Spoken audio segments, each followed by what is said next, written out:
Dear students, we are today we are going to have a discussion on power and authority.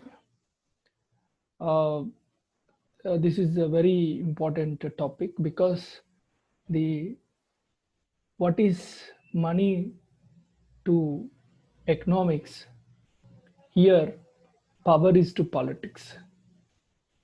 If we think power is a kind of process of resolving a conflict, then it requires a kind of power for one party or the other party, or for the both parties, if the conflict is to be resolved, and that has to be accepted.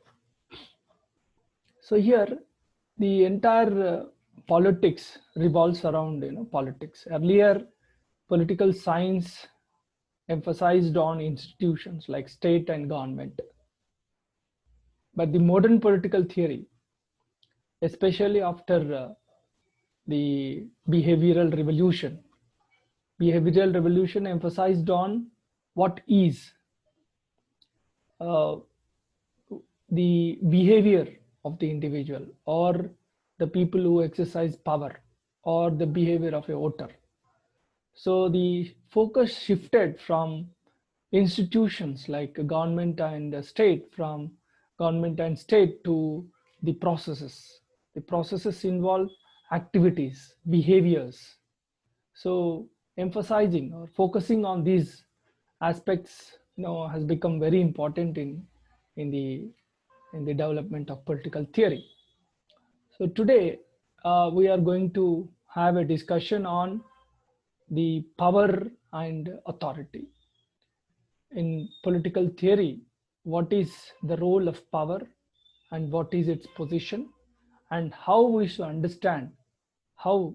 understand the concept of power from the from the by differentiating it from the closely related concepts like authority and legitimacy. Because any political system or a regime, it exercises power, but however great power it may be possessing, it has to see that the the authority or the command they are exercising is being accepted, is being obeyed. Merely having the coercive power will not ensure the continuity of a political regime. It requires to have a kind of acceptance from the governed or from the ruled, to have a continuous rule over the governed.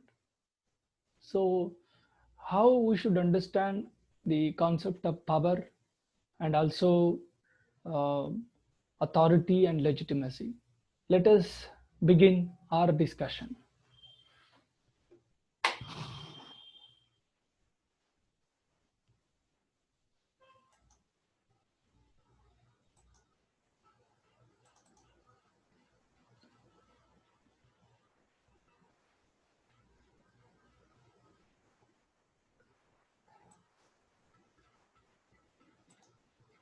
Right. Power and authority.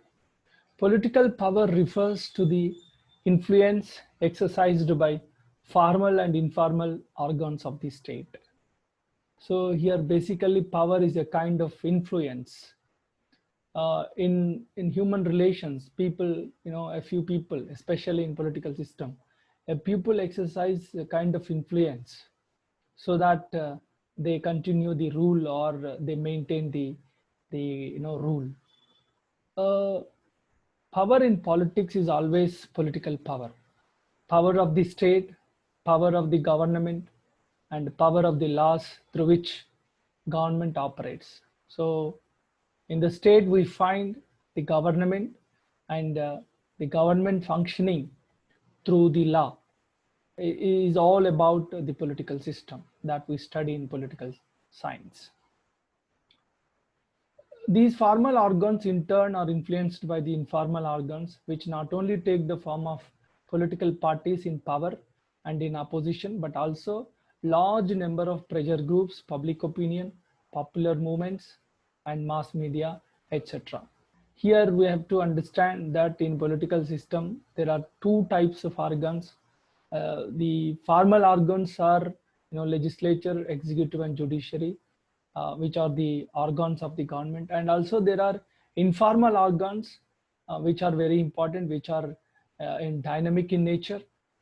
So if we want to understand the dynamics of political theory, then we have to know the influence of informal organs. Here, influence, we study under the concept of power. So the main informal organs in a political system are, political parties, opposition parties, the parties in ruling, and also large number of pressure groups, public opinion, popular movement, mass media.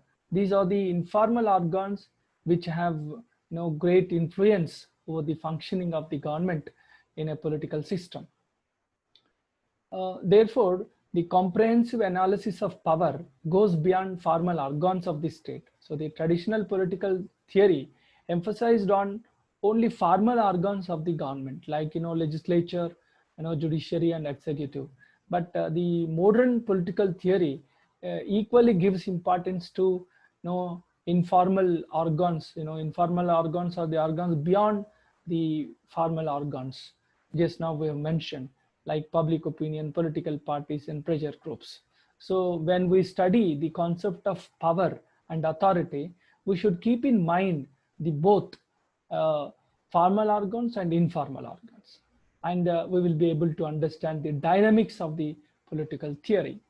Uh, those in power do not merely possess the ability to enforce compliance, but are usually thought to have the right to do so as well. And on what basis can authority be rightfully exercised to ensure the capacity of a regime to command the allegiance and support of its citizens? Here we have to understand three very important concepts. Here, one is ability to enforce compliance. It is nothing but power. Power is nothing but ability to enforce. In natural sciences, power is understood as energy, um, or force in natural sciences. But here in social sciences, it is a kind of relationship between the leader and the led, the leader and the followers. Here, leaders may be the people in the government, so they should have some ability to enforce compliance. That ability to enforce compliance, you know requires a kind of right to do. Here, right to do is a kind of authority. Authority and power. Power is ability to enforce, ability to influence. Here, authority is right to influence. And on what basis can authority be rightfully exercised? Here, rightfully means properly or rightfully. Here, rightfully in the sense, the people who are being governed have to believe that the whatever command they are being subject to is right one. Otherwise, merely by force, we cannot ensure the obedience or obligation. Here, people or the governed should feel that the command that is being exercised is, rightfully exercised. Only then a kind of legitimacy comes, and any regime can continue its rule. So the entire political system and its stability depends on the people who are ruling should have ability to enforce, compliance, and also people, and also they should have some right to, you know uh, to exercise some ability. They should have some right. That right comes from authority.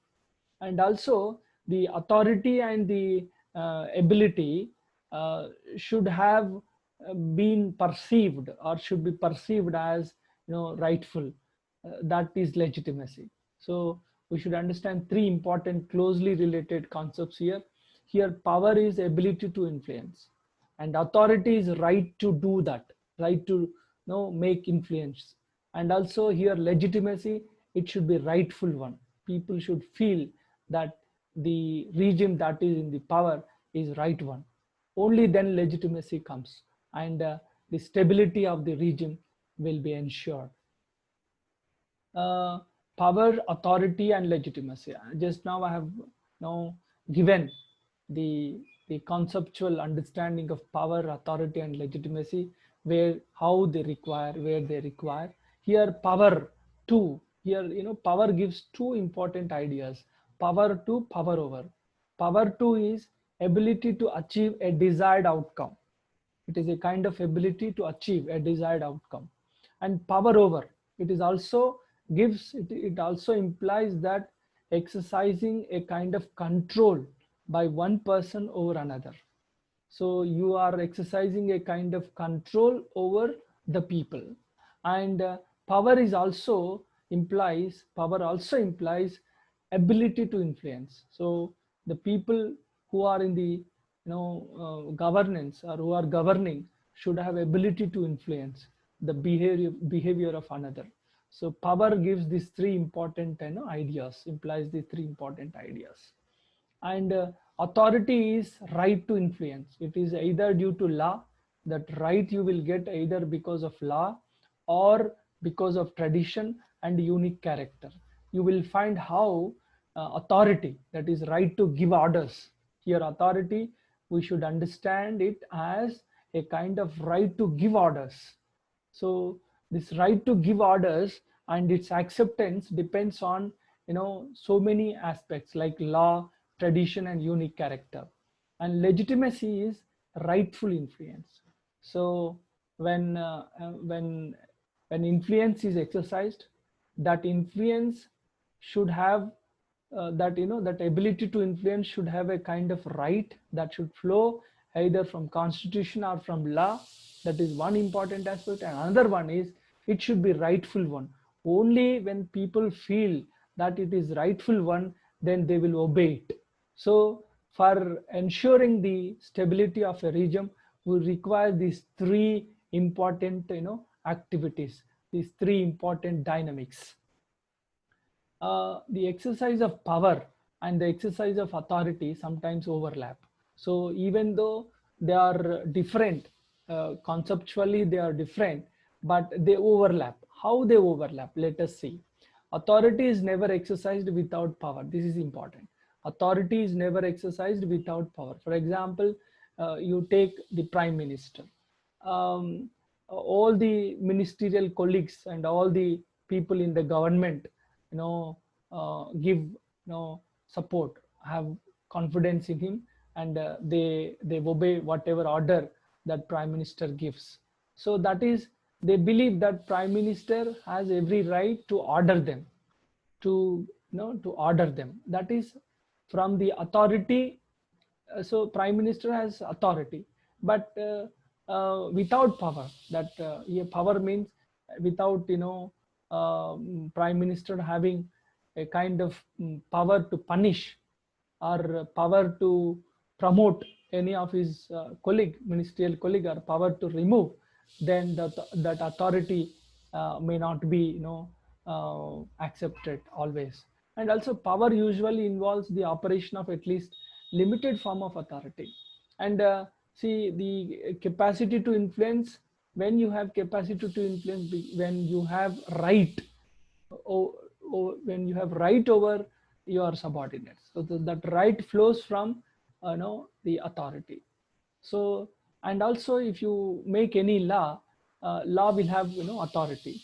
Through law you have right to order, but that law will also have under its provision a kind of punishing powers. If that law is not obeyed, then the person who disobeys the law will be punished. So that coerciveness always is there with law, with authority. So both are very important. Both are mutually interdependent, power and authority. So you can't have, the ability to influence, or you cannot have capacity or ability to influence without, some kind of authority you should have. That is important. Then exercise of power. Power can be exercised Power can be said to have three phases. It can involve the ability to influence the making of decisions. So this is very important. Why we need the capacity to influence? Because making of the decisions is very important, and also stopping from making the decisions is also important. So when a government is ruling, it requires to take so many decisions. Sometimes it has to go ahead with the decision, and sometimes it has to take a back step from taking the decision.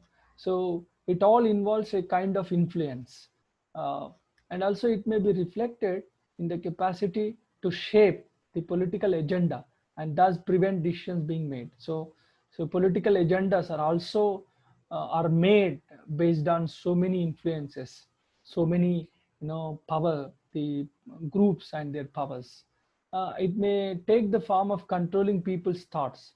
So through influence, you will try to control the people's thoughts by manipulation of their perception and preferences. So today, in modern, in these days, the media, the influence of media is there is a lot of influence of media. Media creates so many impressions, so many delusions, and so many, by manipulating one's perception and preferences. So that is how exercise of power has got three phases. Authority. Broadly, authority is a form of power.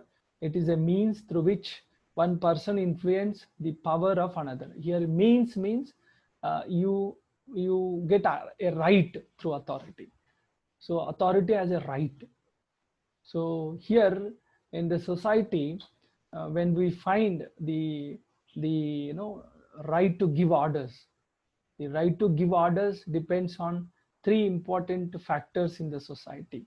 So when we understand the right to give orders, how right flows, from what are the sources, when a person is having a right to command, right to give orders, there are three important factors, or three important types of authority. One is traditional authority, charismatic authority, legal rational authority. Here, traditional authority sanctioned by history and is based on immemorial customs and traditions. Take, for example, family. Why only a father exercises authority? It is because of the customs and traditions that are inherited in the family, because of which man exercises authority. So it's a kind of traditional authority. And you take the monarchy of the Britain. Why Britain is having such constitutional position? Because of the immemorial customs and traditions which are respected by the people of Britain. Because of that, the best example of traditional authority, British monarchy, or the father in a family. um, then charismatic authority. Authority based entirely on the power of an individual's personality, ability to make direct and personal appeal to others. This is about unique character of a leader, or unique personality of a leader, because of which he could make direct and personal appeal to the followers, or to the people at large. So that gives him a kind of influence, that gives him a kind of right to give command, right to give order. So that charismatic authority is also a very important factor. And then legal rational authority, the dominant mode of organization uh, in today's modern world, based on rule of law. Rational in the sense that laying down clear rules and regulations as a means to achieve an end. This is very important. This it is It is the characteristic of large-scale bureaucratic organizations. You will find, in every country, in every government, you will find bureaucratic organizations. They are based on legal rational authority. Here, legal means they have right to give orders because of the law from which they are born and under which they function.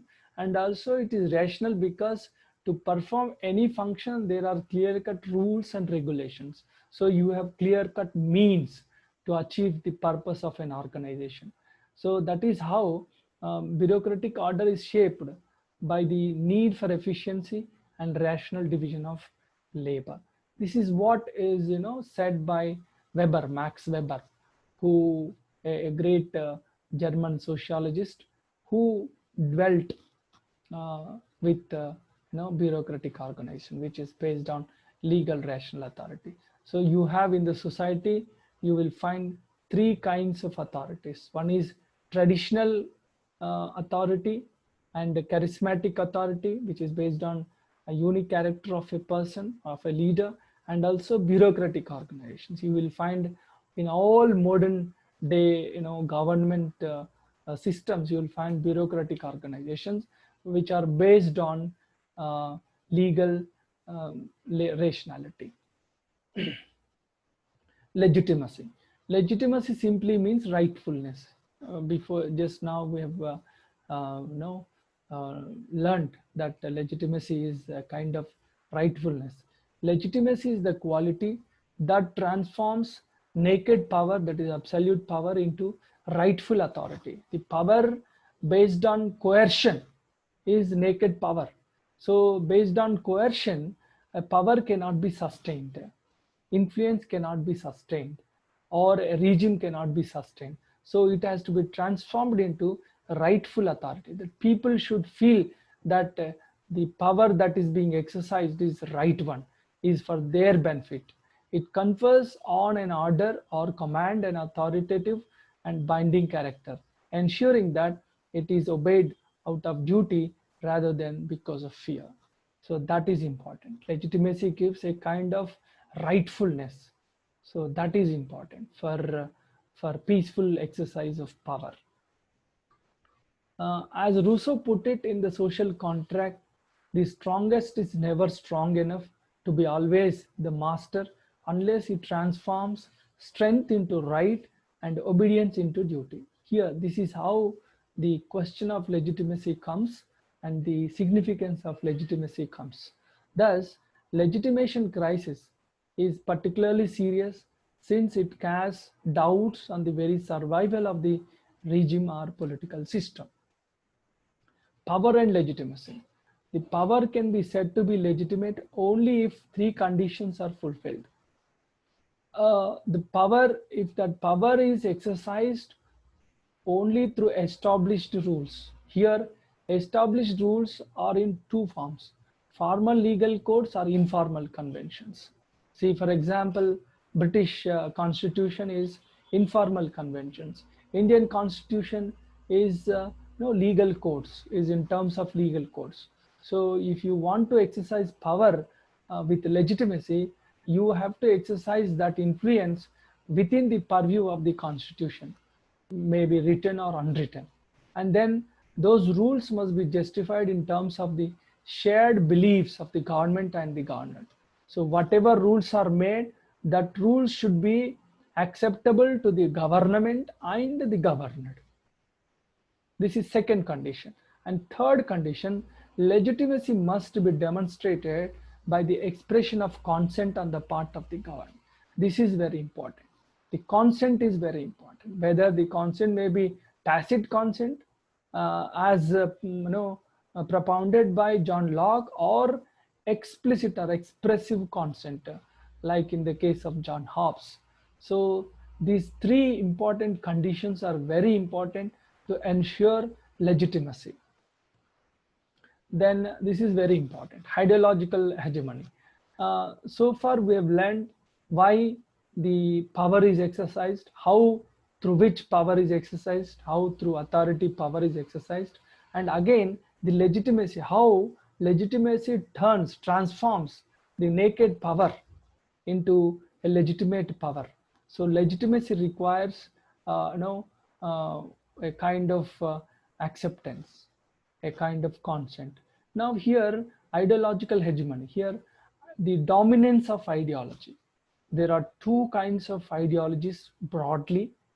uh, how the rule or is continued, how a regime is continued as the ruler. It is widely accepted that ideological control can be used to maintain stability and build legitimacy.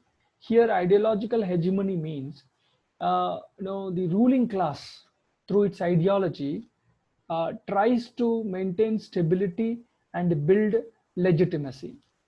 The convention, for example, if we take liberal democracy, which has been almost a universal experience, or it has been promoted as a great system of governance. So liberal democracy is here to say. Many political thinkers like Fukuyama says that liberal democracy is here to stay, because that they enjoy legitimacy, because they both respect individual right and are responsive to public opinion. So in liberal democracy, the government functions as per the opinion of the public opinion, and also it gives importance to individual rights like liberty and freedom. So that is why every individual will have right to liberty and freedom, which was not there earlier, before the liberal democracy has come into existence. And that is why the philosophers like Fukuyama believe that liberal democracy is here to stay, and people believe that liberal democracy is the greatest system of governance and the greatest political system, and people believe whatever is being done by the rulers. This is a kind of conventional image. Here we are trying to know how legitimacy is being ideologically indoctrinated. This is very important. And but the neo-Marxists portray liberal democracy as a capitalist democracy, suggesting that within it there are biases which serve the interest of private property and ensure the long-term stability of capitalism.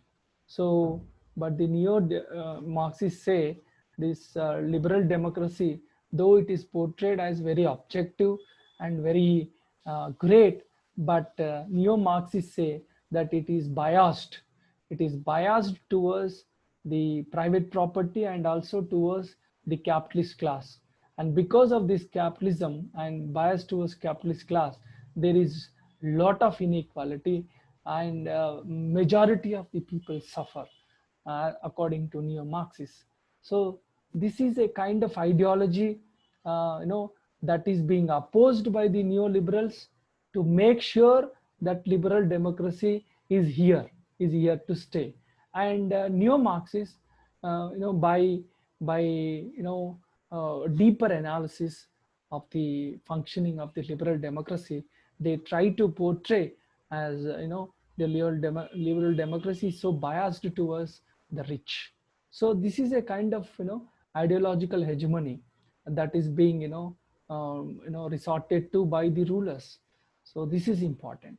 So when we understand the concept of power, authority, and legitimacy, we are in a position to understand what kind of influence that is there, who are influencing, how that influence or how that exercise of command is being made to be acceptable, how legitimacy gives stability to the regime. So all these concepts are very important in political theory. Thank you.